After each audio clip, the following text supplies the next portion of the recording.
our exciting journey through pasta land needs little more than a bit of flour and egg. And I'll even show my respected vegan members how to make a version to enjoy with your eyes open, while everyone's looking. We'll even make a beautiful yet simple and classy aglio e olio, a straightforward garlic and olive oil pasta that's stood the test of time, as well as this highly delicious and rich egg yolk only pasta, which you can turn into delicious restaurant quality pasta dishes, although that's a video for another day. But before all that, let's make this basic, but not too basic, whole egg pasta dough, which we'll use next week to make this delicious and now finally pretty famous cherry tomato and mozzarella pasta. Easy enough for a weeknight dinner and tasty enough to make population growth a breeze. We start with 250 grams or 2 cups of 00 flour, which means that it's finely milled, and will help you get that silky smooth, leathery texture, something you will never get from a store-bought version. If you only have all-purpose flour, then go with that. You and your pasta will be fine, and the sun will come up same as yesterday. The classic nonna way of making this is to dump the flour onto a table, preferably clean and wooden. Then make a little well in the middle, and whisk 3 large eggs with 3 grams of salt. Add it to your little well. Well, slowly, but not too slowly, working the flour into the egg.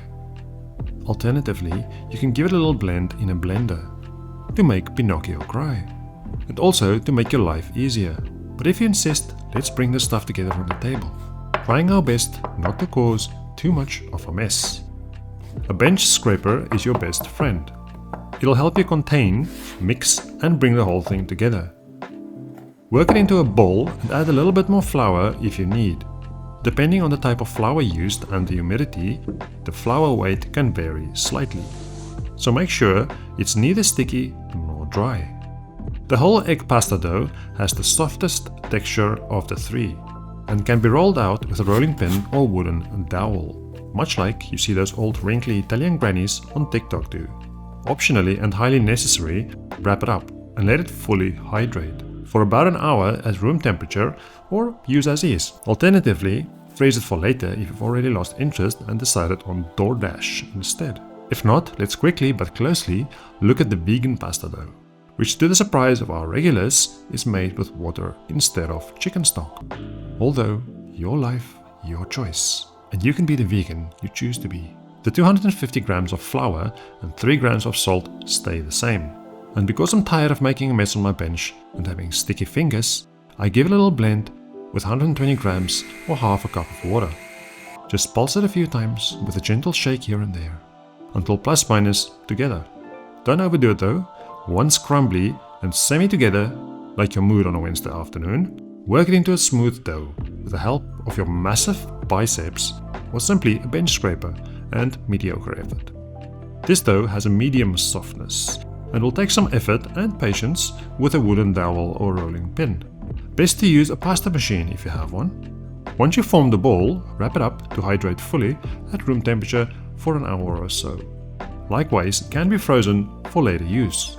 Resting it not only hydrates the dough, but it also makes the rolling out easier. Finally, for our luxury egg yolk only dough, we surprisingly, yet expectantly, start with 250 grams or 2 cups of flour.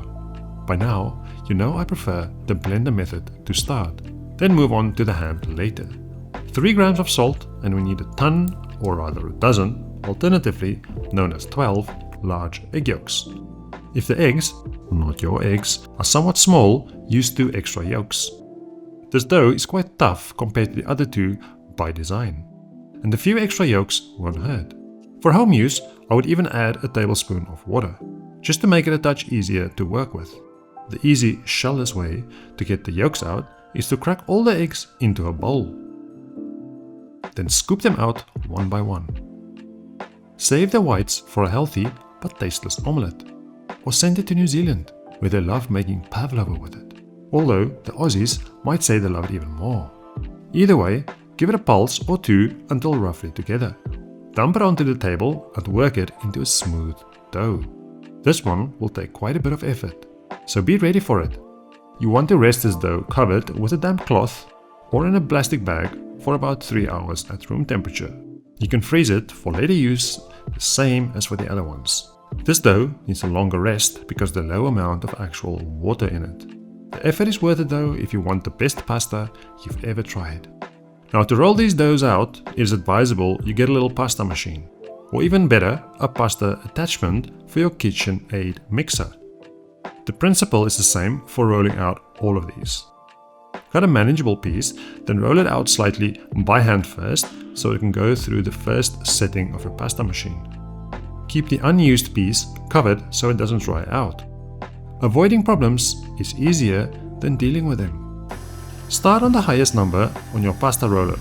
Pass the dough through the machine, lightly dusting with flour if needed. To get this silky smooth texture, you need to work the dough through the machine a couple of times. This is extremely important and not very negotiable, unless you are happy with a mediocre pasta, of course. Always keep tension on the dough as you roll it through. The end that comes out last is the end that goes in on the next setting. Never try and force too much pasta through the machine if you and your pasta machine want to live a long life. Once you work your dough through a few times, stop at setting number 2. You'll end up with something that looks silky smooth, leathery, and won't stick to itself. You have a few options for cutting these. A knife, a pizza cutter, or the swiveled little wheelie thing, for instance. You get those fettuccine attachments, which are great, but I personally appreciate hand-cut wider pasta a lot more. Once they are cut, you can lightly dust them with flour and line them up like these, or even dry it out by hanging over a woolen dowel. Then call it a Geppetto's finest and sell it to your rich neighbor. Otherwise, if you're hungry like me, you grab 5 medium cloves of garlic. Slice them up nice and fine and very gently saute them in a good amount of extra virgin olive oil. And if you like a bit of heat, a few chili flakes won't hurt. Well, not yet at least. Once soft, fragrant and not burnt, set it to the side. Bring a pot of water to the boil and generously, but not too generously, salt it. Add your pasta of choice, in my case vegan because today I feel somewhat tender. Gently move it around to make sure the strands are all separate. Boil it for a minute, then simply with a pair of tongs or chopsticks, add it to your garlicky oil concoction. Give it a gentle toss or two, but watch out for the splash. Serve it with a generous shaving of Parmigiano Reggiano and the grinding of black pepper. But most importantly, go live a happy life.